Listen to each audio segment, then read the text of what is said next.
வானோடும் மண்ணோடும் இல்லாத வண்ணங்கள் பெண்ணோடும் கண்ணோடும் நான் காண்கிறேன்.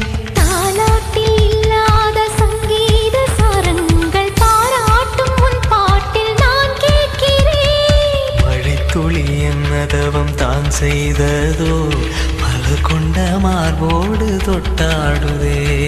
மழைத்துளி தொட்ட இடம் நீ தீண்டவோ